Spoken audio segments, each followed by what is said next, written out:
চুয়াডাঙ্গা জাতীয় বিশ্ববিদ্যালয়ের অধীনে অনার্স চতুর্থ বর্ষের পরীক্ষায় টানা ৮ দিন ছাত্রলীগ নেতার হয়ে প্রক্সি দেওয়ার অপরাধে শামীম আহমেদ তুষার নামের এক শিক্ষার্থীকে আটক করেছে জেলা প্রশাসনের ভ্রাম্যমাণ আদালত। এ সময় যাচাই বাছাইয়ের পর বিষয়টি প্রমাণিত হয়। ভ্রাম্যমাণ আদালত তাকে ১ বছরের কারাদণ্ড প্রদান করেন।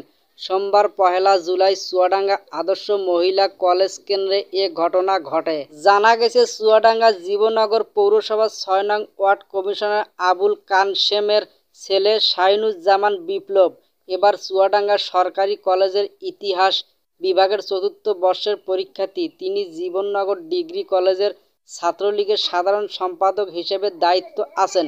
কিন্তু শাহিনুজ্জামান বিপ্লবের হয়ে অনুষ্ঠের পরীক্ষা টানা ৮ দিন অংশ নেন জীবননগর পৌরসভার ৩ নং ওয়ার্ড কাউন্সিলর খোকনের পুত্র এবং যশোর ক্যান্টনমেন্ট কলেজের রাষ্ট্রবিজ্ঞান বিভাগের অনার্স তৃতীয় বর্ষের ছাত্র শামীম আহমেদ তুষার। পরে গোপন সংবাদের ভিত্তিতে সোমবার পরীক্ষা চলাকালীন উপস্থিত হন জেলা প্রশাসনের সহকারী কমিশনার শিক্ষা ও আইসিটি ও নির্বাহী ম্যাজিস্ট্রেট সুমাইয়া জাহান নাইমা।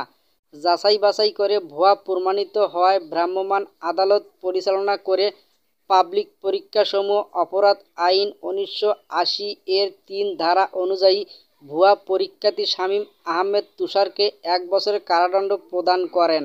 ভ্রাম্যমাণ আদালতের বিচারক ও সহকারী কমিশনার নাইমা জাহান সুমাইয়া বলেন, গোপন সংবাদের ভিত্তিতে পরীক্ষার কেন্দ্র থেকে ভুয়া পরীক্ষার্থীকে আটকের পর জিজ্ঞাসাবাদ তিনি স্বীকার করেন। পরে ভ্রাম্যমাণ আদালত বসিয়ে ১ বছরের বিনাশ্রম কারাদণ্ড দেওয়া হয়। মূল পরীক্ষার্থীর বিরুদ্ধে কলেজ কর্তৃপক্ষ ব্যবস্থা নেবে।